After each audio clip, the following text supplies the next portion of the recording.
মিশরের বাদশা বলেছিলেন, ও আমিরুল মুমিনিন ওমর ফারুক, বিয়াদি মাফ করবেন হুজুর, আমি আপনার এক্ষুনি গায়ে হাত দিয়ে দিতাম, এক্ষুনি চাবুক কষিয়ে দিতাম। হুজুর আমি আপনাকে এত করে ডাকছি, কে শুয়ে আছে, কোনো সাড়া দিচ্ছেন না। বাধ্য হয়ে আমি চাবুক তুলেছিলাম মারবার জন্য। হুজুর আপনি খালি মুখের কাপড়টা সরালেন বলে খালি আপনার গায়ে চাবুকটা পড়লো না। হুজুর এইভাবে আপনি শুতে যাবেন না, বলা যায় না। এইভাবে যদি আপনি মুখের ঢাকা দিয়ে শুয়ে থাকে, না জানি অবস্থায় কেউ আপনাকে না জেনে না বুঝে ফট করে কেউ গায়ে হাত তুলে দিতে পারে।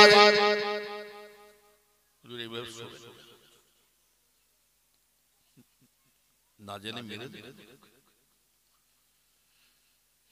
আমিরুল মুমিনিন বলেছিল কি জানেন, ও বিশ্বের বাদশা শুনে রেখে দাও, আমি ওমর কেন না হাত করে মানুষের কাছে মার খাবো? আমার গায়ে কে না হাত করে গায়ে হাত দেবে? আমি কেন মার খাবো? কি আমি অন্যায় করেছি? আমি কেন তার কাছে মার খাবো? তবে শুনে রেখে দাও, ও মিশরের বাদশা শুনে রেখে দাও, আমি ওমর যে থেকে আমি রাসূলুল্লাহর হাতে হাতে ইসলাম গ্রহণ করেছিলাম, আমার রাসূলের হাতে হাত দিয়ে মুসলমান হয়েছিলাম, সেই থেকে আমি আজ থেকে সেই থেকে আজ পর্যন্ত বিনা অন্যায় মানুষকে মারা তো দূরের কথা, আমি বিনা অন্যায় একটা মাছি এবং মশা পর্যন্ত বিনা অন্যায় মারি না। যে ওমর আজকে বিনা অন্যায় মাছি মশা যদি না মারতে পারে, সেই ওমরের গায়ে কি না হাত করে না জেনে হাত দেবে? তবে জেনে রাখবেন মিশরের বাদশা, এই ওমরকে যদি বাঁচাতে হয় আমার আল্লাহ স্বয়ং নিজে বাঁচাবে। এই যে তাওয়াক্কুল, আপনি আল্লাহর রাস্তায় বেরিয়ে যান, ফি সাবিলিল্লাহ, ফি সাবিলিল্লাহ বলে বেরিয়ে যান, আল্লাহর উপরে ইয়াকিন করে থাকুন। ইমানের জোর থাকলে, ইমানের পাওয়ার থাকলে আল্লাহ নিজে সাহায্য করবে আপনাকে। কথা ঠিক না? হযরত বেলাল রাদিয়াল্লাহু তাআলা যখন প্রচার করতে করতে, ও মদিনাবাসীরা, ও মদিনাবাসীরা শুনে কে দাও, আমার রাসূলুল্লাহ নবী স্বয়ং নিজে আমাকে বলে পাঠিয়েছেন तमाम মদিনাবাসীদের কাছে প্রচার করে দাও, মান কালা লা ইলাহা ইল্লাল্লাহু ফাদাখালাল জান্নাত। এর মানে হলো, এর অর্থ হলো আল্লাহ রাসূল বলেছেন, যে ব্যক্তি জীবনে একবার আল্লাহর মহাবাণী কলমা শরীফ পড়ে নেবে, আমার আল্লাহ পাক ওই ব্যক্তিকে আল্লাহ সোজা জান্নাতে বাসী করে দেবে। আরো জোরে বলুন। যায় আমার ইমাম হোসেনের কাগজখানা দেখে, সাক্ষীখানা দেখে আল্লাহর ফেরেশতারা এই সাক্ষীটা দেখে রাসূলের ওসিলায় আমাকে ছেড়ে দেবে। আরো জোরে বলুন। শুধু তাই নয়, কাল কিয়ামতের ময়দানে আল্লাহ সকলকে এক জায়গায় সকলকে দাঁড় করাবে। কিয়ামতের ময়দানে সকলের হিসাব হবে, বিচার নেবে। কাল কিয়ামতের ময়দানে না জানি কোন আমলে যদি ঘাটতি হয়ে যায়, কোন আমলে যদি কমজোরি হয়ে যায়, সেই ফেরেশতা কাল কিয়ামতের ময়দানে বিচারের দিনেতে আমি যদি আটকে যাই, কিছু যদি না দেখাতে পারি, এই ইমাম হোসেনের সাক্ষীটা নিয়ে দাঁড়াবো। যদি ফেরেশতারা জিজ্ঞাসা করে, আমি কিছুই করতে পারি না, আমি আমার দয়ার নবী রহমাতুল লিল আলামিন জগতের নবী তার গোলামতি করে গেছি, তাই সাক্ষী আমি নিয়ে চলে এসেছি, এর ওসিলায় আল্লাহ আমাকে নাজাতের রাস্তা করে দেবে। আরো জোরে বলুন। সেই ওমর ফারুক যার এত বড় পাওয়ার, বেলালকে এমনি চড় মারে না কেন? ওই যে বলেছিল, মান কালা লা ইলাহা ইল্লাল্লাহ ফাদাখালাল জান্নাত। হযরত ওমর ওমর ফারুক এক চর মেরেছিল বিলাল। হযরত বিলাল রাসূলের কাছে যে ইয়া রাসূলুল্লাহ আপনি আমাকে প্রচার করার জন্য হুকুম দিলেন, ইজাজত দিলেন, হুজুর আমাকে আপনার সাহাবা ওমর চর মারে। আল্লাহর রাসূল বলে যাও ওমরকে ডাকো। ওমর বলছে লাব্বাইক ইয়া রাসূলুল্লাহ হুজুর আপনি আমাকে ডেকেছেন। হ্যাঁ কেন ডাকলেন বাবা জানো না? আমার সাহাবা বিলালকে কেন চর কিসের জন্য বলে? বলি ইয়া রাসূলুল্লাহ বিয়াদি মাফ করবে ইয়া রাসূলুল্লাহ ইয়া হাবিবাল্লাহ হুজুর আমি কেন থাপ্পড় মারলাম চর মারলাম জানে? ইয়া রাসূলুল্লাহ ইয়া হাবিবাল্লাহ হুজুর আপনি তো জানেন এই যে প্রচার করে বেড়াচ্ছে মান কানা লা ইলাহা ইল্লাল্লাহ ওয়া দাখালাল জান্নাত तमाम মদিনায় কথা প্রচার করে করে বেড়াচ্ছে। ইয়া রাসূলুল্লাহ এর অর্থ তো মানে তো আপনি সবই জানেন। যে ব্যক্তি আপনি নিজেই বলেছেন যে ব্যক্তি একবার আল্লাহর মহামানী কলমা শরীফ পড়ে নেবেন আল্লাহ পাক সেই ব্যক্তিকে জান্নাতে দিয়ে দেবে। ইয়া রাসূলুল্লাহ আমার সামনে যখন ওই কথা বলেছে হুজুর আমি আর থাকতে পারি না, চর মেরে দিলাম। চর মেরে দিয়ে বলেছিলাম আর দ্বিতীয়বার ওই কথা বলবে না, আর খবরদার ওই কথা প্রচার করবে না। ইয়া রাসূলুল্লাহ হুজুর কেন মেরেছি জানে হুজুর? কিসের জন্য মেরেছিলাম?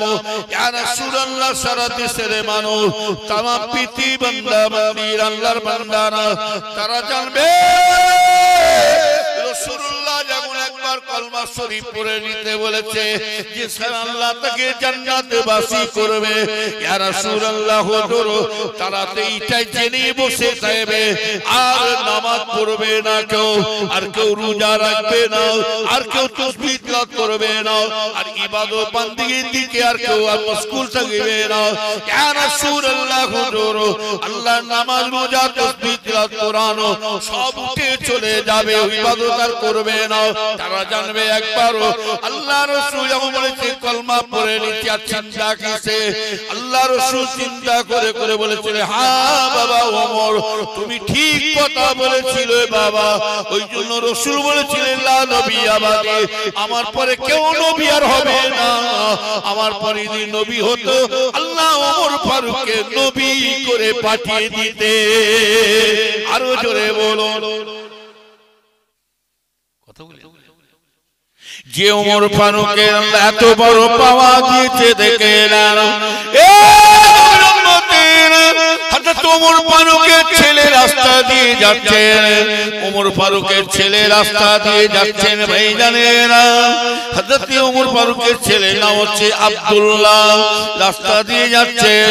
ইমাম হোসেন উনি আসছেন, এদিকে আসছেন উনি যাচ্ছেন। যেতে যেতে হযরত ইমাম হোসেন রাদিয়াল্লাহু তাআলা হযরত আব্দুল্লাহকে বললেন, ওমর ফারুকের ছেলেকে বলছেন এই গোলামের বাচ্চা গোলাম, গোলামের বাচ্চা গোলাম। কেউ যদি নাহক করে আপনি গোলামের বাচ্চা গোলাম বলে রাগ হবে না? হবে না?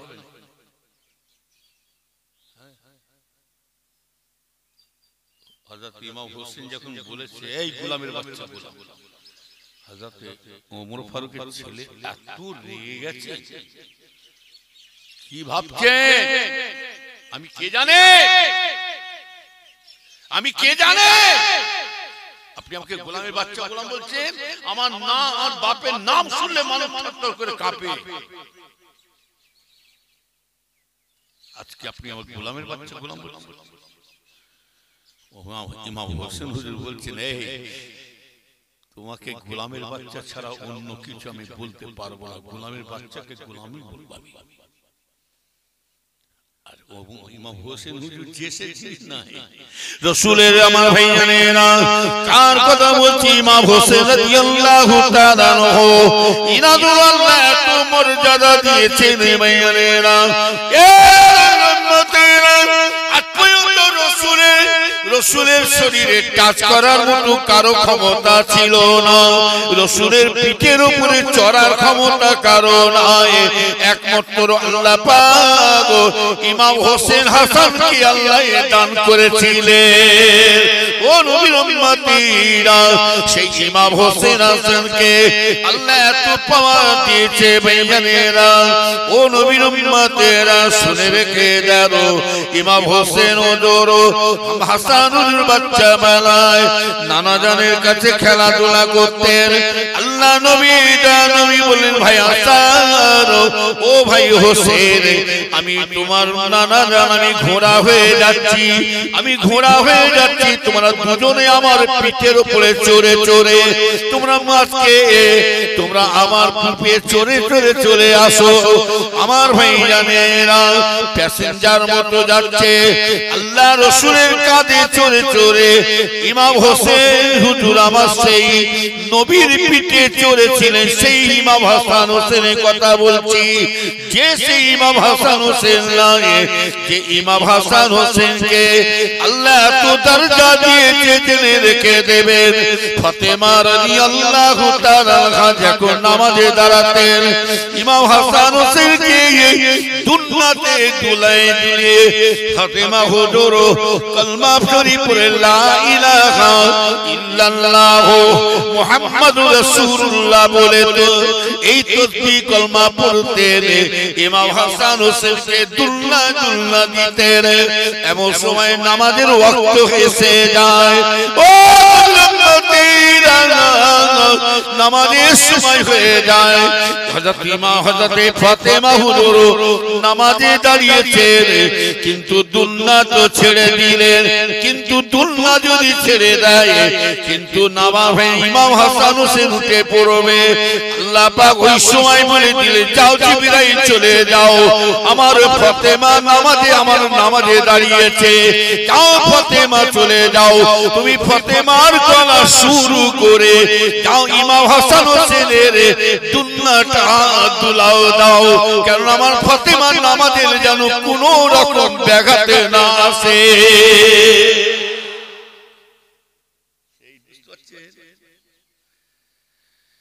সেই ইমাম হোসেন হুজুর কাকে বলছি? গোলামের বাচ্চা গোলাম ওমর ফারুক। নবীর উম্মতেরা শুনে কে জানেরা, জানেরা তাহলে আমি আগে বলছিলাম ওমর ফারুকের এত বড় পাওয়ার, যে ওমর ফারুক তিনি অন্যায় জিনিসটাকে বরদাস্ত করতে পারতেন না।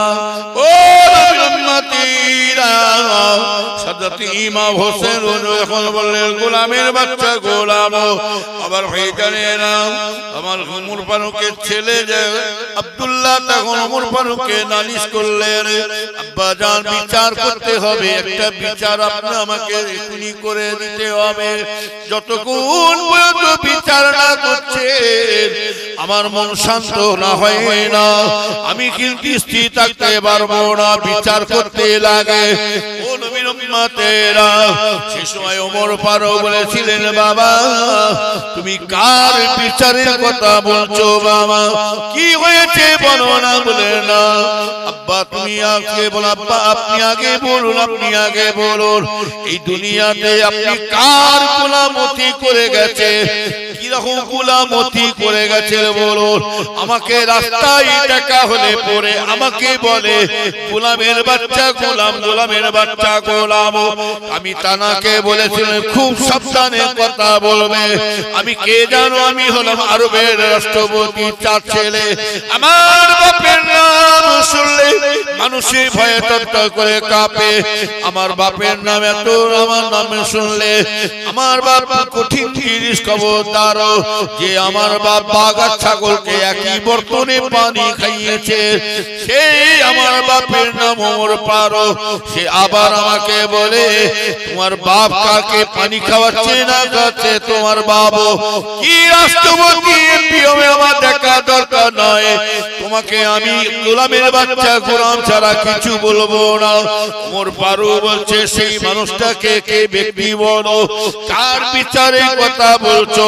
তখন বলছে আব্বা আমি রাস্তা দিয়ে যাচ্ছিলাম, ইমাম হোসেন আমাকে দেখে বলছে এই গোলামের বাচ্চা গোলাম কেন আমাকে কথা বলবে আব্বা জানো, আপনি বলুন কি গোলামতি করেছে সত্যিকারে বলুন। ইমাম হোসেন যখন দমে গেলেন, হযরত ওমর ফারুক মাত্র দমে গেলেন ভাইজানেরা, তিনি নফসকে কন্ট্রোল করে নিলেন, কন্ট্রোল করে বলছেন ও বাবা ছেলে আব্দুল্লাহ শোনো বাবা, তুমি এমন একটা মানুষের বিচারের কথা বলেছো, এই ইমাম হোসেনের বিচার করার মতো আমার ওমরের ক্ষমতা হবে না।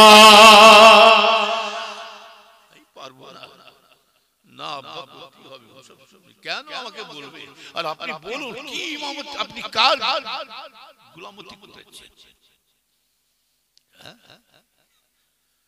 ঠিক আছে যাও, তুমি যখন বলছো যখন বিচার বিচার সব আসছে একে একে, বিচারে আসছে সব একে একে জমা হয়ে যায়। হযরত আলী রাদিয়াল্লাহু তাআলা আসছে, ইমাম হোসেন হুজুর আসছে, ওমর ভাইজানেরা तमाम সাহাবা নবী মক্কা সাহাবা আসছে, মদিনাবাসীরা আসছে, বিচার হবে। হযরত ওমর ফারুক আসছে, ওনার ছেলে আব্দুল্লাহ আসছে, ও নবীর উম্মতিরা সব বসে আছে, বিচার হবে বিচার হবে। ওমর ফারুক বিচার দেখেছে ভাইজানেরা, ও নবীর উম্মতেরা শুনে জানো। ওই সময় হযরত আলী তখন বলেছিলেন ভাই ওমর, ও ভাই ওমর শুনে রেখে দেন, ছেলে মানুষরা ছেলেদের মধ্যে অনেক কিছু হয়ে থাকে, ছেলেদের মধ্যে অনেক কিছু ত্রুটি নাটি, কিন্তু আপনি ওটা নিয়ে ছেড়ে দেন, ওটার বেশি বাড়াচাড়া করবেন না, ওটা বেশি আর কথা বলবেন না। তখন ওমর ফারুক বলেছিলেন ও ভাই আলী আপনি চুপচাপ দাঁড়িয়ে থাকেন, আপনার সঙ্গে আমার কোনো কথা নাই, আমি আজকে বিচারে বসেছি, যখন আজকে ইমাম হোসেনের বিচার করব। ইমাম হোসেনকে ডাকলে ওমর ফারুক ডেকে বলছেন এ ইমাম হোসেন, ও হযরত ইমাম হোসেন শোনো শোনো, তুমি আমার ছেলেকে নাকি বলেছিলে গোলামের বাচ্চা গোলাম, আমার ছেলেকে বলেছিলে? সকলের সামনে ইমাম হোসেন বলছে গোলামের বাচ্চাকে গোলাম ছাড়া কি বলবো, গোলামের বাচ্চা গোলামি থাকে।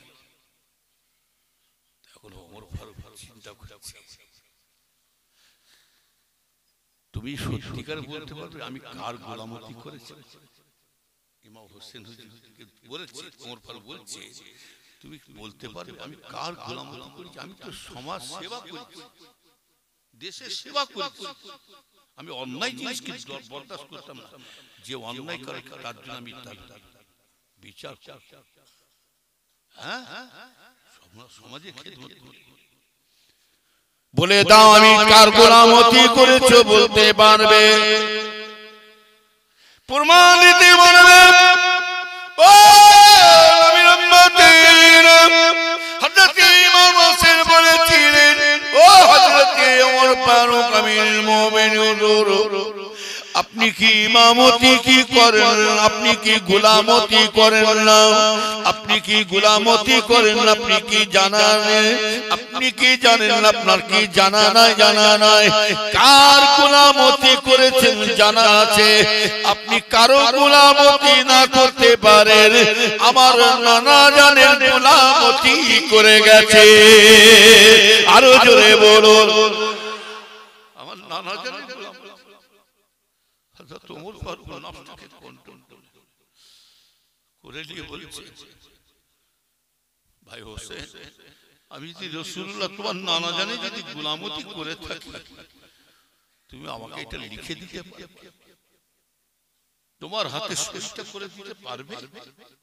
বলে কেন, তুমি এটা আমাকে সাক্ষী দাও আমি কারো গোলামতি করিনি, আমার নানা জানের গোলামতি করেছে, এটা আমাকে একটু লিখে দাও। বলে কেন? হযরত ইমাম হোসেন রাদিয়াল্লাহু তাআলা কি করলে ভাইয়ানেরা, ও উম্মতেরা সাথে সাথে উনি লিখে দিলেন এই আমিরুল মুমিনিন উনি কারো দুনিয়া কারো গোলামতি নাই করতে পারো আমিরুল মুমিনিন কিন্তু ইনি কিন্তু একজনের গোলামতি করে চলে গেছে হযরত ইমাম হোসেন লিখছেন ইনি গোলামতি যদি করতে হয় আমার নানা জানের গোলামতি করে গেছে হযরত ইমাম হোসেন যখন সই করে তখন ওমর ফারুক বলে কাগজটা চিরকুটটা কাগজটা আমাকে দেন কাগজটা নিয়ে তখন বলেছিলেন বাবা আব্দুল্লাহ চুপ করো বাবা আমি তোমাদেরকে একটা কথা বলে যাচ্ছি ও বাবা দুনিয়ার মানুষেরা শুনে রেখে দাও আমি ওমর যখন দুনিয়া থেকে চলে যাব মারা যাব তোমরা আমাকে জানাজা নামাজ পড়িয়ে যখন দাফন দেবে কোনো কিছু না দিতে পারো যখন কবরে শুইয়ে দেবে ইমাম হাসান ইমাম হোসেনের এই সাক্ষীর চিঠিটা আমার হাতে ধরিয়ে দেবে আমি যদি কবরে যদি কোনো আমলে কোনো কারণে আমাকে ফেরেশতা যদি আটকে রাখে কবরে আর ওমর ফারুক তো কম নেই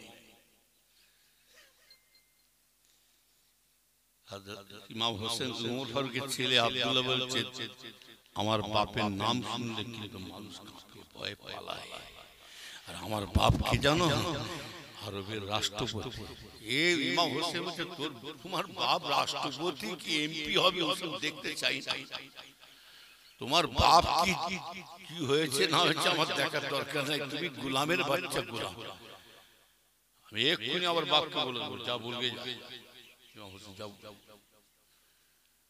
আমার হযরত ইমাম ওমর ফারুকের ছেলে আব্দুল্লাহ জি বাপকে ধরেছে আব্বা তুমি লোকের বিচার করছো এই যে ওমর ফারুকের কথা বলছি অন্যায় জিনিসকে দেখতে পারে না যে ওমর ফারুক সমাজের এমন বিচার করেছিলেন নিজের ছেলেকে পর্যন্ত মেরে দিয়েছে কথা বুঝতে পারছেন না নিজের ছেলেকেও পর্যন্ত মেরে দিয়েছে উনি অন্যায় জিনিস তখনকার জিনিস আর এখনকার আর বিচার আর তখনকার বিচার এখনকার বিচার আসমান জমিন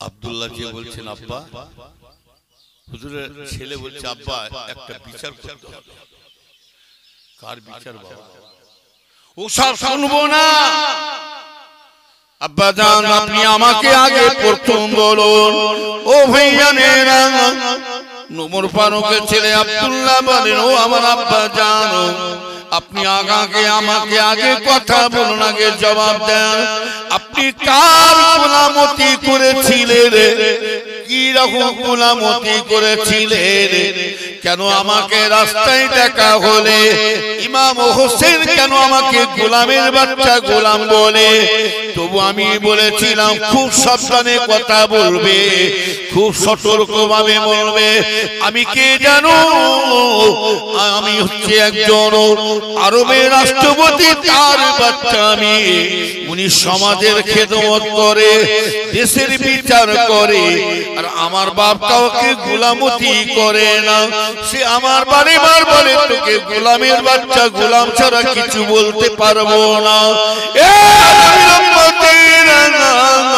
হযরত ওমর ফারুক বলে কার বিচার করতে বলছো আব্বা জানো ওই সময় আব্দুল্লাহ বলে আব্বা জানো ইমাম হোসেনের বিচার করতে হবে আগে ওনাকে সামনাসামনি বলতে হবে আপনি কার গোলামতি করেছেন আপনি আমাকে ভেঙে দেন আপনি ওকে বলে দেন আমার বিচার না করলে আমি ছাড়বো না ও নবীর উম্মতিরা ওমর ফারুক বলে ঠিক আছে মামা তুমি যখন বারবার করে আমাকে বলছো ঠিক আছে আগামী শুক্রবারে বিচার হবে কিবারে বিচার হবে বিচার হবে যাও প্রচার করে কার বিচার হবে ইমাম হোসেনের বিচার আর ইমাম হাসান হোসেনের বিচার করার মতো দুনিয়ার পৃথিবীর মানুষের কারো আছে কারো শক্তি আছে ইমাম হোসেনের বিচার করবে যাকে রাসূলুল্লাহ এত ভালোবাসে জান দিয়ে আর সত্যিকারের সেই রেশতা হয়ে আসছে আল্লাহ থেকে মেয়ের থেকে দেখবেন নিজের নাতিকে বেশি ভালোবাসে নানারা, কি ছেলের থেকে দাদু মানে পুতাকে বেশি মহব্বত করে। আর পুতারাও দেখবেন তার বাপের চেয়ে নানাকে দাদিকে নানিকে বেশি মহব্বত করে। আমার দুটো ছেলে বললে বিশ্বাস, আল্লাহ সাক্ষী আছে, এই আবুজার দুইটা করছি, আমি ঘর থেকে চলে আসছি একদম টাটা করতে করতে না, ছোটটা দিকে আরো বেশি মহব্বত করে আমাকে। টাটা করতে করতে আমি ঘর থেকে দরজার সামনে চলে এসেছি, সদর দরজা, ওরা দু ভাই চুপ করে দাঁড়িয়ে আছে, ওর মা আবার এসে কি সুন্দর লাগে জানেন এদেরকে নিয়ে, মানে সময়টা কিভাবে চলে যায় জিজ্ঞাসা করো যারা নানা দাদি হচ্ছে, আল্লাহ কি আনন্দ লাগে, ছেলে মেয়ের থেকেও বেশি মহব্বত লাগে।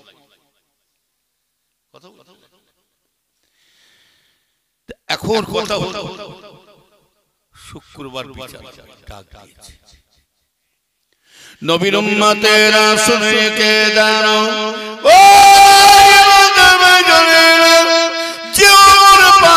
আল্লাহ তো পাওয়ার দিয়েছেন, এত ক্ষমতা দিয়েছেন আমার ভাইজানেরা, সেই ওমর কাউকে ভয় পেতেন না আমার ভাইজানেরা, এত বড় পাওয়ার এত বড় ক্ষমতা ওমর ফারুকের, সবে একটু করে টাচ দিয়ে চলে যাচ্ছে ভাইজানেরা। তবে ওমর ফারুকের পাওয়ারটা হলো একটাই, কারণ হলো একমাত্র আমলের কুয়াতে, আমলে শক্তি। আল্লাহ জিনাকে এত দরজা দিয়েছে, রাসূলুল্লাহ বলেছিলেন লা নবী আবাদি, আমার পরে আর কেউ নবী হতে পারবে না। যদি নবী করে পাঠাতেন আল্লাহ পাক, আমার পরে নবী হযরত ওমর ফারুক আল্লাহ নবী করে পাঠিয়ে দিতেন। সেই ওমর কথা বলে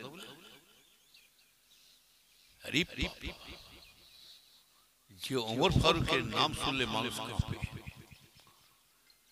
রাসূলুল্লাহ ইন্তেকাল হয়ে গেছেন, লাশ পড়ে আছে, কোন সাহাবা হুজুর শহীদ, কোন সাহাবা হুজুর বেহুশ হয়ে পড়ে গেলেন। ও উম্মতেরা, ও ইমানদারেরা, ইমানের পাওয়ার ইমানের ক্ষমতা দেখেন ভাইজানেরা, আমার ভাইজানেরা, রাসূলুল্লাহ লাশ পড়ে আছে, কোন সাহাবা হুজুরা বেহুশ হয়ে পড়ে গেলেন, কোন সাহাবা হুজুরা শহীদ হয়ে গেলেন, আমার নবী চলে গেলেন, আর নবী আর আসবে না, আমার নবী মারা গেছে ইমামে বলে কাঁদছেন।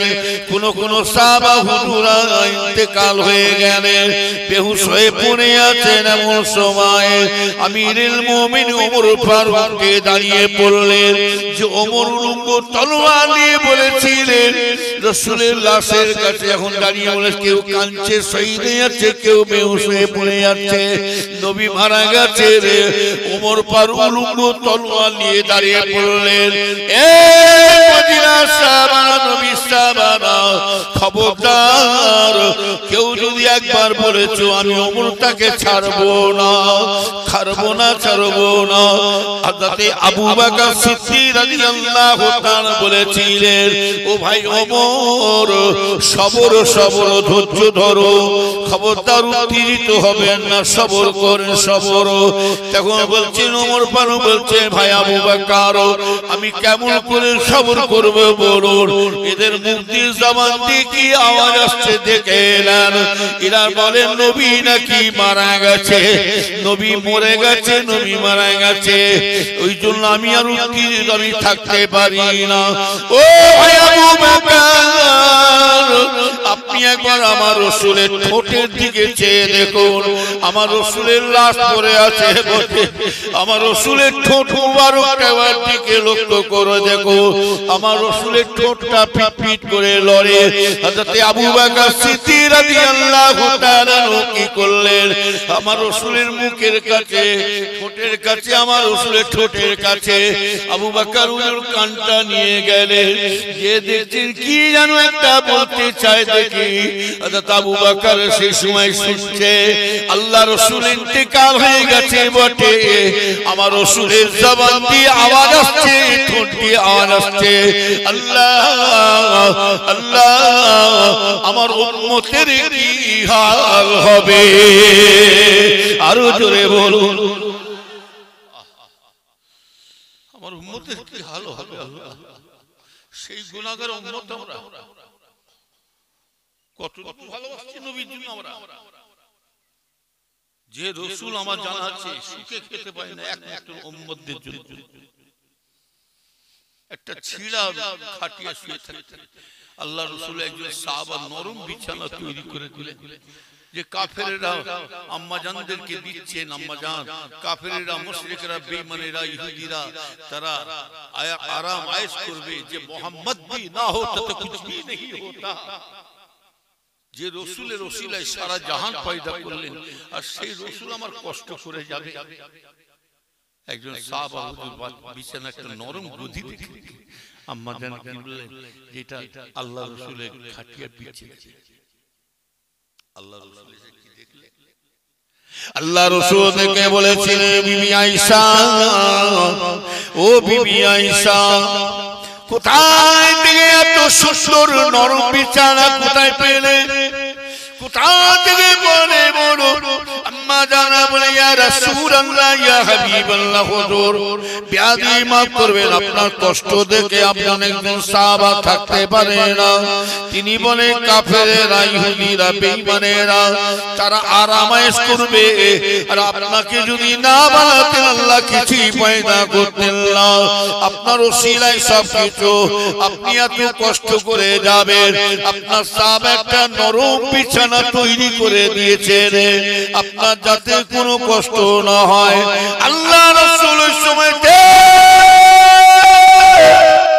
নবী আমার বলেছিলেন, ও বিবি আয়েশা জলদি করে নরম বিছানাটা তুলে দাও, জলদি করে বিছানাটা উঠিয়ে দাও, গদিটা তুলে দাও। আমি রাসূলুল্লাহ যদি একবার ওই গদিতে বিছানায় নরম বিছানায় আমি রাসূলুল্লাহ যদি পিঠটা ঠেকিয়ে দিই, আমার গুনাহগার গরীব উম্মতের কথা আর মনে পড়বে না। সেই নবী আমার, যে নবী সুখে খেতে পায়।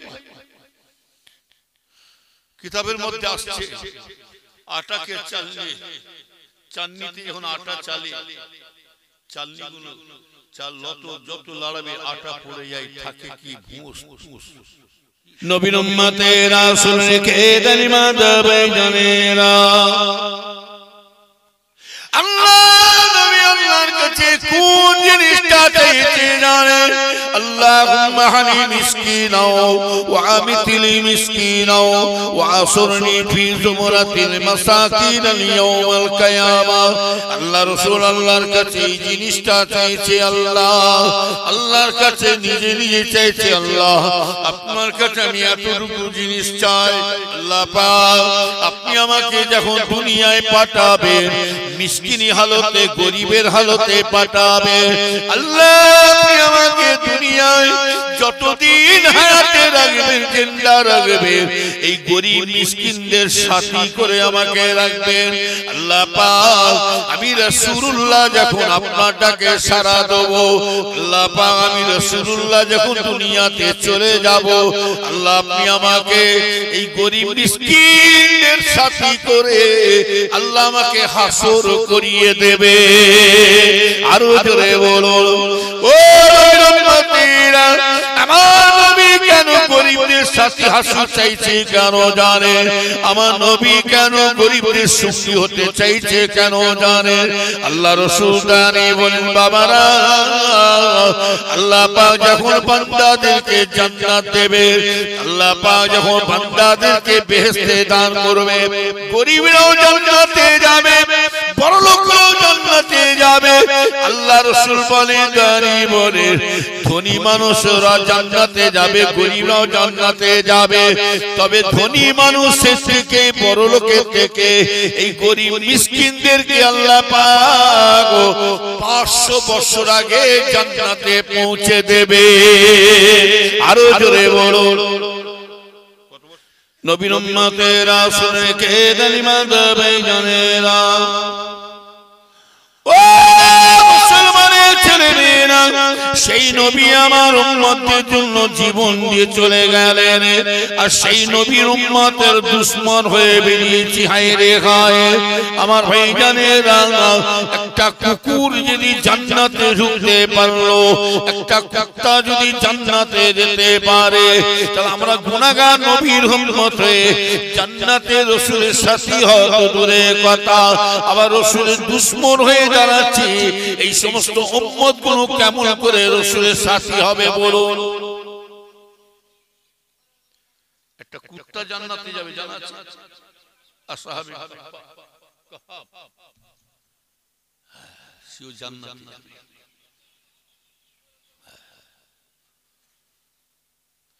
নবীর উম্মতেরা শুনে রেখে দালিমান ভাইজানেরা, তাই বলছি খুব সাবধান।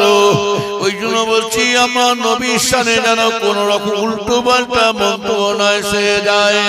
পীর ওলিদের হাক্কানি ওলিদের যেন সম্বন্ধে কোন আলেমে হাক্কানি সম্বন্ধে কোন রকম যেন উল্টো পাল্টা মন্তব্য না আসে। আমার ভাইজানেরা, আবু জেহেল কম চেষ্টা করে না যে মুহাম্মাদের নাম নিশানাটা মুছে দেব। তুমি রাসূলের দুশমন হওয়ার দূরের কথা, আবু জেহেল কম চেষ্টা করে না। এমনকি মিটিং করেছিল উদবা সাইবা, আবু জেহেল সব মিটিং করেছে মুহাম্মাদের নাম নিশানা কেমন করে মিটিং কি করে মুছা যায়। আবার মিটিংয়ে আলোচনা হয়েছিল মুহাম্মদ সাল্লাল্লাহু আলাইহি ওয়াসাল্লামকে ডাইরেক্টে মারা যাবে না, আগে মুহাম্মদকে কিছু জিনিস আছে, কিছু জিনিস লোভী দেখাতে হবে। কিছু জিনিস দেখাতে পারলে সেই লোভে পড়ে যদি মুহাম্মদ আমার আন্ডারে আমাদের দলে আসে,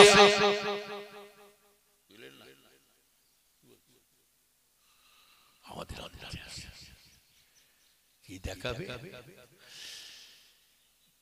উদবা সাইবা আবু সব মিটিং হচ্ছে মুহাম্মদকে কেমন করে আমাদের দলে নিয়ে আসবো, নাহলে মুহাম্মদের নাম নিশানা তুলে দেবো। আর ঠিক এই রকম এক শ্রেণী উঠে পড়ে লেগেছে। এটা নিয়ে বর্তমান সময় দেখতে পাওয়া যাচ্ছে এই হাক্কানি পীরের দলটাকে শেষ করার জন্য, নিজের দলটাকে ভারী করার জন্য উঠে পড়ে লেগেছে। এরা দু চারটে পীরের আওলাদদের বদনাম বের করে দিয়ে, শোনে দু চারটে হুজুরদের টেরা বেঁকা হয়ে উল্টো পাল্টা চলছে, তো এই সমস্ত হুজুরদের পোতাদের নাতি পোতাদের বদনাম দিয়ে নিজের দলটাকে ভারী করবার চেষ্টা করছে। আবু বকরের দলটাকে কি করে শেষ করবে? যেমন আবু জেহেলের খসলত, বর্তমান এদেরও খসলত একই পর্যায়ে পড়ে যাচ্ছে। লক্ষ্য করে দেখি। হ্যাঁ, তবে এটাও জানবে আবু জেহেল রাসূলের বিরুদ্ধে হিংসা করে দুশমনি করে আমার রাসূলের লাভ হয়েছে না ক্ষতি হয়েছে? জোরে বলো। আরে কথা বলে রাসূলের লাভ হয়েছে, তবে মাঝখানে এটা কি আবু জেহেল আর রাসূলের দুটো নাম সারা পৃথিবীতে ছড়িয়ে গেছে না যায় না? জোরে বলুন। সারা বিশ্বের মানুষ জেনে নিয়েছে আবু জেহেল আর মুহাম্মদ। অতএব আবু জেহেল সারা বিশ্বের মানুষ জেনে নিয়েছে আবু জেহেল কি জিনিস, রাসূলুল্লাহ কি জিনিস। আবু জেহেলের মুখের দিকে তাকালে কোটি পাপ হবে, গুনাহ হবে, আর আমার রাসূলের দিকে তাকালে তো দূরের কথা, স্বপ্নে যদি কেউ দেখতে পায় আমার রাসূলকে যে কোনো প্রকারে দেখতে পাবে, আল্লাহ তার জন্য জাহান্নাম হারাম করে দেবে। জোরে বলা যাবে না সুবহানাল্লাহ? এটাও জানবেন আবু জেহেল যত রাসূলের বিরুদ্ধে লেগেছে, আল্লাহ আমার রাসূলের সম্মান মর্যাদা আল্লাহ তত বাড়াতে শুরু করে দিয়েছে। হ্যাঁ, আর এরাও আবু জেহেল মার্কা কিছু বেরিয়েছে, ফুরফুরা হুজুরদের নাম বদনাম দিয়ে আওলাদদের। এবার নিজের দলটাকে ভারিত করবে। এবার আমি একটা মাতব্বর সাজবো, কালো কাক চুন মেখে বক্স সাজবো, পীরত্ব সাজবো। কালো কাক কি সাজবে? কালো কাক চুন মেখে কি সাজছে? বক সেজেছে, বক সাজছে। সমাজে দেখাচ্ছে আমি পিস হয়েছি, বাঁধের গলায় হাত দিলে সাজে। হ্যাঁ, কালো কাক চুন মেখে বক্স আসছে, আর ও জানে না আমার বাবার বাবা বৃষ্টি উপরে আছে, টপাস টপাস যদি গায়ে পড়ে। চুন মেখে বক্সে যে ছিল কালো কাক, টপাস টপাস করে পানি যখন পড়ছে, এই কাক রে মার, কাক রে, এতক্ষণ বুঝতে পারিনি, বুঝতে পারছেন না? আর যে সে কালো কাক চুন মেখে বক্স আসবে না কেন? ভ্যান যদি ইঞ্জিন হতে পারে, কি আগে 3 চাকা পায়ে রেস্কা ভ্যান ঘোরাতে হতো, এখন রেস্কাটাও কি ইঞ্জিন ভ্যান। হ্যাঁ, ওই ভ্যানটার নাম হচ্ছে শয়তান ভ্যান। কি ভ্যান? শয়তান ভ্যান। ওর আবার একটা বাচ্চা বেরিয়েছে, কোনো আওয়াজ না, ফু করে বেরিয়েছে। কি টোটো? কোন দিন শুনতে পাবেন গরু গাড়ি তো হেডলাই লাগে, ব্যাটারি চালিয়ে সাইকেল বেরোতে পারে, সাইকেল খালি ধরাচ্ছে ব্রেক চলে যাচ্ছে। কি রে আপনি যে জাদু খেলা করছেন কি রে? ও বাবা, ব্যাটারি সিস্টেম, মোটরসাইকেলে ব্যাটারি চার্জ। হ্যাঁ, কোন দিন শুনতে পাবেন দেখবেন গরু গাড়ি তো মোটামুটি হেডলাইট লাগিয়ে ছেড়ে দিয়েছে। কত কি দেখতে পাবেন তারা, এখন অনেক বাকি। বীরত্ব তো শাস্তি। ইমাম মেহেদী হাদিস শরীফ আছে, ইমাম মেহেদী আসসালামের বেরোবার নাজেল হওয়ার আগে কিছু ইমাম মেহেদী দাবি করবে, জানা আছে? ইমাম মেহেদী দাবি করবে, তার ভেতর থেকে আপনাকে চিনতে হবে এটা ইমাম মেহেদী কিনা। ইমাম মেহেদী আলাইহিস সালাম যদি হয় ভাইজানেরা, ইমাম মেহেদী আলাইহিস সালামকে কেমন দেখতে হবে জানেন? ঠিক রাসূলুল্লাহর মতো দেখতে হবে, আমার রাসূলের মতো দেখতে।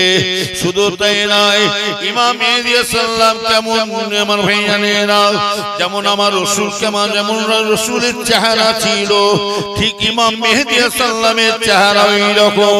ইমাম মেহেদী আলাইহিস সালাম আমার রাসূল লম্বা নয়, মেয়ের খাটো নয়, আমার রাসূল ছিলেন মিডিয়াম আমার ভাইজানেরা। ইমাম মেহেদী আলাইহিস সালামকে দেখতে পাবে সে মিডিয়াম টাইপের। আমার রাসূলের যেমন নাম ছিল মুহাম্মদ, ইমাম মেহেদী আলাইহিস সালামের নাম হবে মুহাম্মদ।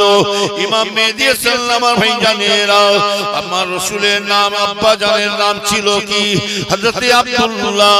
হযরত আব্দুল্লাহ ইমাম মেহেদী আলাইহিস সালামের আব্বা জানের নাম হয় আব্দুল্লাহ। বুঝতে পারছি কিছু? তার আগে নমুনা দেবে, ওই জন্য বলছি কালো কাক চুন মেখে বক্স আসছে, ফুরফুরাকে ঢাকা দেব। চামচি হয়ে যদি পাহাড়ে গুতুগুতি করে কার ক্ষতি হবে? এইসব মুড়িগুলোকে ভাবছি কি জানে, হুজুরদের ছেলেদের নাতি পোতাদের মুড়ি। আমরা হুজুরদের ছেলেদের মুরিদ নয়, আমরা এই ইহুদির মুরিদ নয়, কালিমুল্লাহ ভাই, মারুফ ভাই, ওমর ভাই, সাইফুদ্দিন হুজুর, বাকিউল্লাহ হুজুরের মুরিদ নয়, নুরউদ্দিন হুজুরের মুরিদ নয়। আমরা মুরিদ শুনে রেখে দেন, ছোট হুজুর, মেজ হুজুর, বড় হুজুরের মুরিদ নয়। আমরা আল্লামা রুহুল আমিন হুজুরের মুরিদ নয়, শশীরা পীর সাহেবের মুরিদ নয়, দরগা পীর সাহেবের মুরিদ নয়, সুফি আব্দুল মুনসির হুজুরের মুরিদ নয়। আমরা মুরিদ হলাম মুজাদ্দিদের জামান আবু বকরের মুরিদ। কোন ঠিক না বেঠিক? আমরা কার মুরিদ? আমরা মুজাদ্দিদের জামানের মুরিদ, দাদা হুজুরের মুরিদ। কি ভাবছো? হ্যাঁ, দাদা হুজুরের আওলাদগুলি বদনাম দিয়ে নিজের বাজার চালাবে। সেদিন চলে গেছে, আমার দাদা হুজুরের মুরিদকে বুকা পাউনি টেনে টেনে নিয়ে চলে যাবে। আর যারা যাচ্ছে ওটা আমরা জানি। ইংলিশ মিডিয়ামে এই আপনার খ্রিস্টানদের স্কুলে যখন ভর্তি হবে, খ্রিস্টানের স্কুলে ভর্তি হলে কি নিয়ম কানুন শেখাবে? কি শিক্ষা দেবে? খ্রিস্টানি নিয়ম শিখাবেন? হাই মাসে পড়লে, সিনিয়র মাসে পড়লে, হাফিজ মাসে বলে এক একটা নিয়ম আছে, একটা শিক্ষা দেয়। খ্রিস্টান স্কুলে বললে খ্রিস্টান নিয়ম শিক্ষা, কথা বলে না কি ভাবছো কি?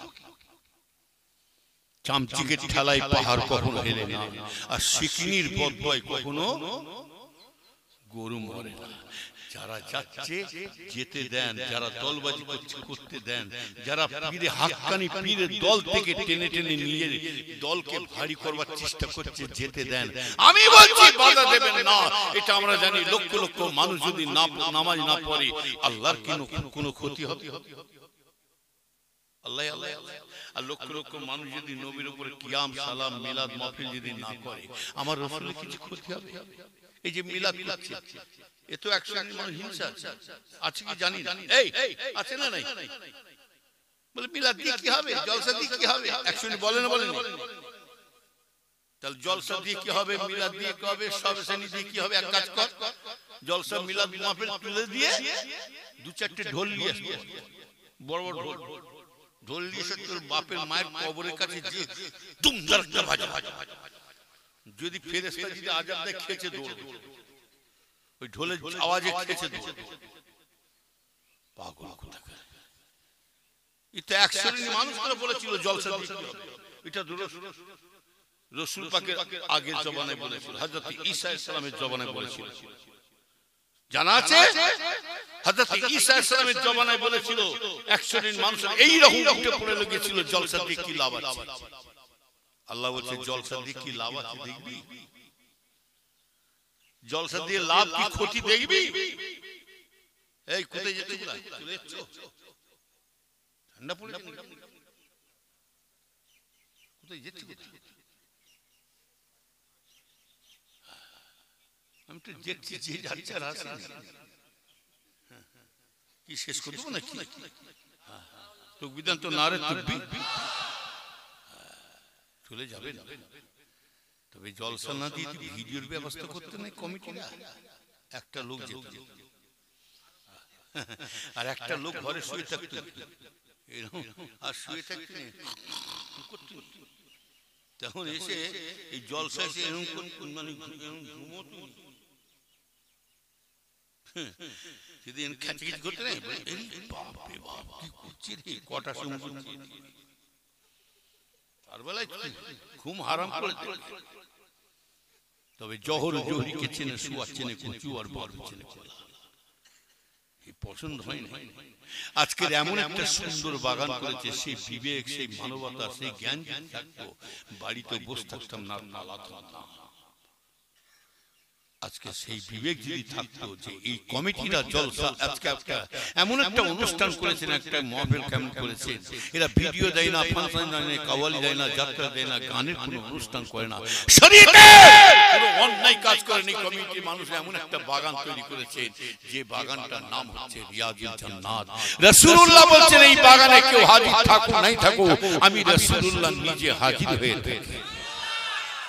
সেই বাগান, সেই জলসা এই জায়গায় বসলে আরো উপকার আছে। তুমি আদা ব্যাপারী হয়ে যা যে কি খবর লাগবে, জলসা দিয়ে কি হবে? তাহলে ধুমধারকে ঢোল বাজা, ঢোল বাজা। নবীর উম্মতেরা শুনে কে দেন, তবে নবী জহর জহুরিকে চেনে, শুয়া চেনে কচু, আর পাদো চেনে কলা। যে যেমন আল্লাহ তাকে তেমন জিনিসই মিলাবে। যাদের গুখা অভ্যাস আছে তাদের মধু খাবে কি জোরে বলুন, মধু তাদের পছন্দ হবে না। আর যাদের মধু খাওয়া অভ্যাস আছে তারা গু কখনো খাবে না।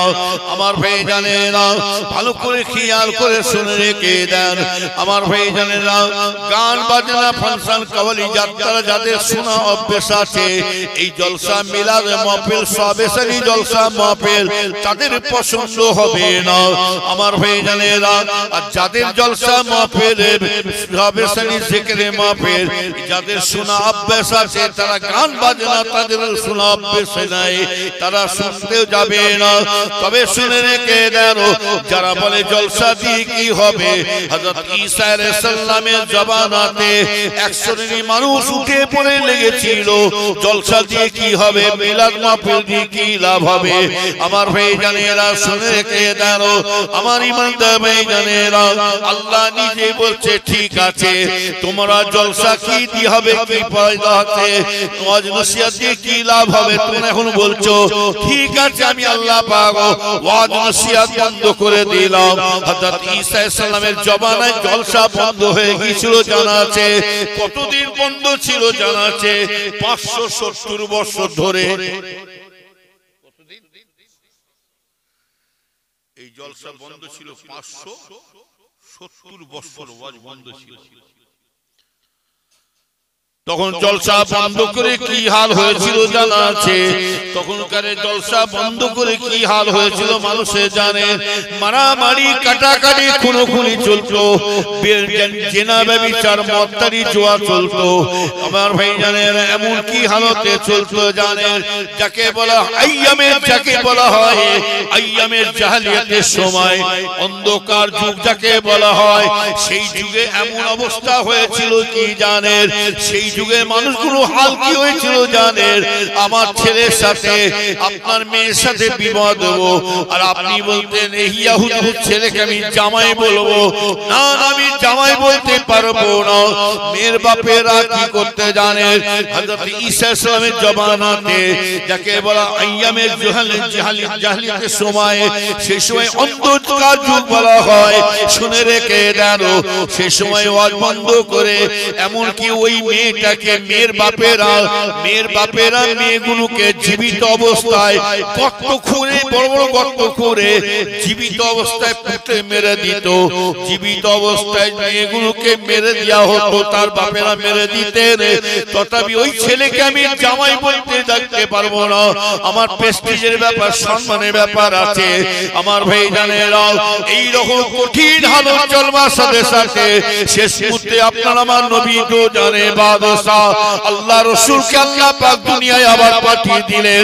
আমার রাসূল পাককে দুনিয়ায় পাঠাবার পরে আল্লাহ পাক সেই রাসূলের ওসিলা আল্লাহ পাক আবার ইসলামের আল্লাহ আলো জ্বালিয়ে দিয়েছিলেন। কথা বুঝতে হতভাগ্য কি জানিস, যেখানে কোরআন হাদিসের আলোচনা নয়, যেখানে নামাজ নাই, কোরআন তেলাওয়াত নাই, রোজা নাই, ইবাদত নাই, সেই গ্রামটাকে আল্লাহর গজব শুরু হয়ে যায় জানা আছে। আর যেখানে মিলাদ মাহফিল, জলসা মাহফিল চালু থাকে, যেখানে মাহফিল চালু থাকে, কোরআন তেলাওয়াত, নামাজ রোজা চলতে থাকে, তাসবিহ তেলাওয়াত চলতে থাকে, সেই গ্রামটা আল্লাহর রহমত বর্ষিত হতে থাকে। বুঝলেন? খুব নবীর তাহলে কি কথা বলছিলাম,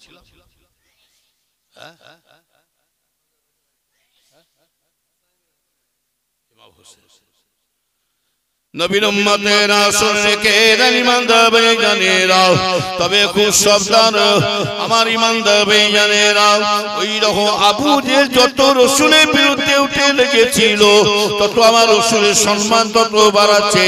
আর এটাও জেনে রাখবেন, আমি আবার আব্বা জানের মুখ থেকে শুনেছি, বাবা যে যত হিংসা করছে, যত উঠে পড়ে লাগো, বাবা মুজাদ্দিদের জামানের দরবার কেউ খালি রাখতে পারবে না। মুজাদ্দিদের জামানের দরবার আল্লাহ নিজে স্বয়ং নিজে সাজিয়ে রেখে দেবে।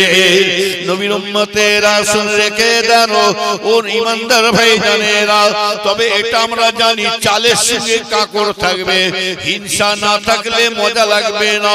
এই ফিতনা ফাসাদ হিংসা জিনিসটা জানবেন আজ থেকে হয়ে আসে না, এই ফিতনা ফাসাদটা রাসূলের জমানা থেকে হয়ে আসছে।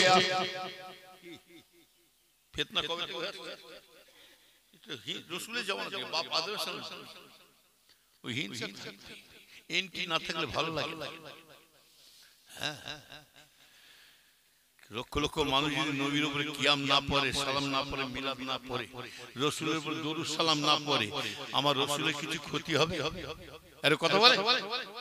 আর লক্ষ লক্ষ মানুষ যদি ফুরফুরা ছেড়ে চলে যায় অন্য দলে, হাক্কানি পীরের দল থেকে টেনে টেনে নিয়ে নিজের দলটা যদি ভারী করে, যারা যেতে দেন, আমি বলছি আপনাদেরকে আপনারা ওদেরকে আটকাবেন না, যেতে দেবেন।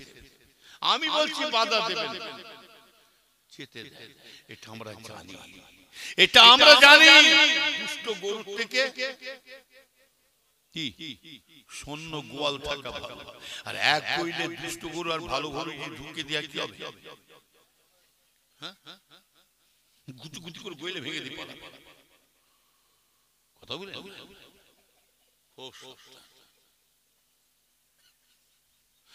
নবীর উম্মতেরা তবে ছেলেকে দাঁড়ো দুশ্মনীটি থাকা দরকার আছে, না থাকলেও মজা লাগে না। জেনে রাখবেন আমার ভাই জানেরা, কাঁটা থাকলে ছাড় পোকা থাকে, মুরগি থাকলে চালের সাথে কি থাকে, আর ধান থাকলে চিটে। ধান থাকলে আর মেয়ে মানুষ থাকলে কি থাকে, ফটাফট। ওরাও সুখী না,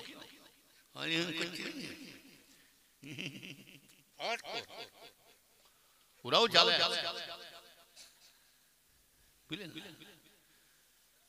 দেখছেন না সারা ভারতের মধ্যে পশ্চিমবাংলা শান্তির দেশ, তাই তো নাকি গো? শান্তির দেশ। আর এই শান্তির দেশটা এত পশ্চিমবাংলা শান্তি ছিল, আমরা একটা 70 একটা 80 বছর 90 বছরটাই হিন্দু ভাইকে আর একটা 80 বছর 90 বছরটা মুসলমান ভাইকে দুজনকে দাঁড় করিয়ে রেখে আমরা খালি চুপচাপ শুনে যাব। একটা হিন্দু ভাই একটা মুসলমান ভাই দুজনকে দাঁড় করে রেখে দুজনকে জিজ্ঞাসা করুন, এই সারা ভারতের মধ্যে এই শান্তি রাজ্যের মধ্যে পশ্চিমবাংলা এই এতদিন আমার কোনোদিন এত বয়স হয়েছে জিন্দেগিতে কোনো অশান্তি হিন্দু মুসলমানের দেখেছি? অশান্তি দেখেছি? দেখে। তার মানে কি এই পশ্চিমবাংলার শান্তি দেশটা থাকতে দেয় না, মানে শান্তি দেশটা ওটা কষ্ট হচ্ছে দেখে সহ্য করতে পারছে না। তার মানে কুত্তার খাওয়া দেখতে পারে। তবু আমরা মুসলমানরা চুপ করে বসে আছি, কিচ্ছু বলিনি। একটা করে আঘাত করছে, বোরকা পড়া চলবে না, দাড়ি রাখা চলবে না, টুপি মাথায় দেওয়া চলবে না, লুঙ্গি পড়া চলবে না, চলবে না চলবে না করতে করতে এবারে বলছে মাদ্রাসা করা চলবে না। মসজিদে সারা ভারতে মসজিদ যত আছে সব মসজিদের তলায় কি শিবলিঙ্গ, কত বড় লিঙ্গ, পাগল কোথায় সারা ভারতে। তারা বলছে দেশ ছেড়ে চলে যেতে হবে, ভারত ছেড়ে। কোথায় যাবো? তোর মায়ের কাছে যাবো না বাপের কাছে যাবো? দেশ ছেড়ে চলে যাবো। হ্যাঁ, আবার গোহাট্টা বন্ধ করে দাও। গোহাট্টা খাবো না, আমরা গরু খাবো না, আমরা খাবো না, নিয়ে যাও। কোথায় রাখবে সেই চিন্তা করো। আর আমরা একা খাইনি, তোমরাও চালাচ্ছ হবে। গোশের দাম এমনি বাড়ে না, আমাদের একার তলায় বাড়ে না, তোমারও বাড়াচ্ছ। শুভেন্দু 3 বার খেয়েছে,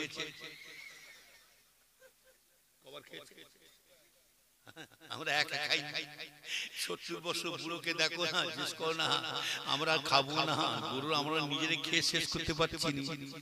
আর তোমরা রাখো না, কোথায় রাখবে? আমরা নিজেরাই খেয়ে শেষ করতে পারি। জানি সরকার আমরা কম খাই, চামড়াটা বাদ দেন না, ফানা পিল্লা করে এই মুসলমান মাথা পিঠে মগজ কানটা চোখটা নাকটা মাথাটা কুচি খেয়ে চলে আসবে। খেয়েছি রে, মাথাটা ছাড়ে না, মাথা 4টে ঠ্যাং খেয়ে ফেলবো, 4টে ঠ্যাং। গরুর ল্যাসটাকে ছাড়বো। আবার কি খেয়েছি রে? কলজি ব্যবসা তো খাচ্ছে, আবার কি খেয়েছি রে? গুটাকে সাফ করে বুড়িটা করছে। হ্যাঁ, আল্লাহ যদি মানুষকে যদি খাওয়া হালাল করতে না, এই ফাঁকা রাস্তা দিয়ে আসবে না, 2-4টা ভাঙ বিসমিল্লাহ আল্লাহ কি কথা ঠিক না?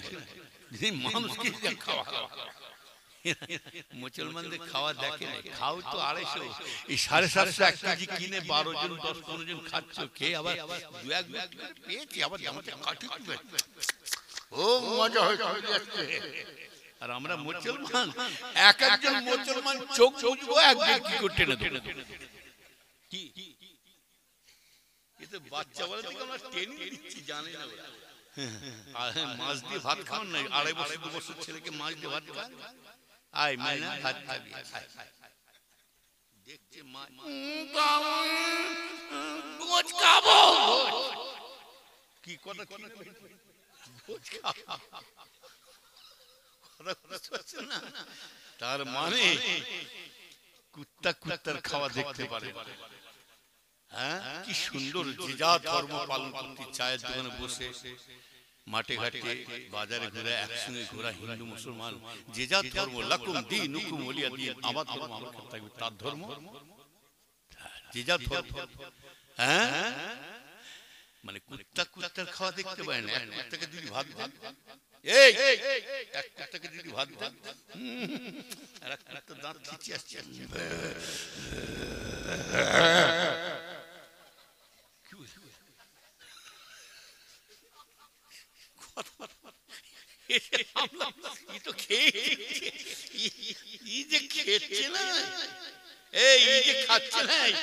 মনে মনে করছে এই সময় খেয়ে নি, নাহলে কেউ ঝামেলা পাকাবে আমার সাথে, খেতে দেবে না সুখে, এই সময় গপ গপ করে ঝেলি। আর ও বলছে যাবি, হ্যাঁ খাঁচ মেরেছে, তো এবারে রেগে গেছে, তো রেগে যাচ্ছে, খেতে খেতে বলে আমি খাচ্ছি তোর বাবার, আমি খাচ্ছি মানে মানে কুত্তা কুত্তার খাওয়া, এরা ভাবছে মুসলমানকে তাড়িয়ে দিয়ে গপ গপ করে খাবো, সে গুড়ে বালি। আমরা খালি শুনে যাচ্ছি। এই যে আল্লাহ আমাদের একটা কথা বলে দিয়েছে, ইন্নাল্লাহ মা সাবিরিন, আমরা খালি সবর করে আছি। এত আঘাত দিচ্ছে ধর্মের উপরে, কিন্তু চুপ করে আছি। সেকরা ঠুকটা যাবো যখন গরু গোশে হিট দেখিয়ে দিয়ে চলে যাবো, কি চিবিয়ে খেয়ে গরু গোশে হিট একটা আলাদা কথা বল। ইনশাআল্লাহ কিচ্ছু হবে না। আল-ইসলামুল হক ওয়াল কুফরু বাতিল, হক হকের জায়গা থেকে বাতিল। এই মুসলমান যদি একটুখানি আল্লাহকে ধরে রাখতে পারি, আল্লাহ এই মুসলমানদেরকে আল্লাহ নিশ্চয়ই সাহায্য করবে। এই মুসলমান যদি নামাজের সাথে, নামাজের পার্টির সাথে যদি সম্পর্ক রাখতে পারি, এই মুসলমান কোরআনের সাথে যদি সম্পর্ক রাখতে পারি, কোরআনটাকে ধরে রাখতে পারি, নামাজের পার্টিটাকে ধরে রাখতে পারবো, ইনশাআল্লাহ কোনো যত জালেম সরকার যত বিপদ আসে না কেন, এই নামাজ কোরআন আপনাকে বাঁচিয়ে দেবে। জোরে বলে সুবহান। কথা ঠিক আছে।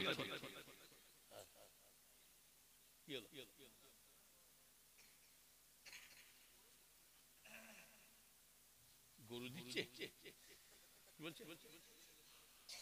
দরুদ শরীফ, আল্লাহুম্মা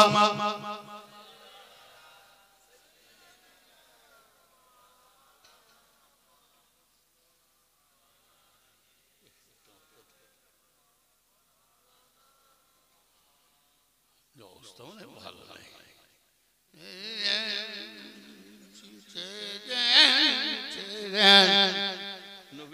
দরুদ শরীফ, আল্লাহুম্মা সাল্লি আলা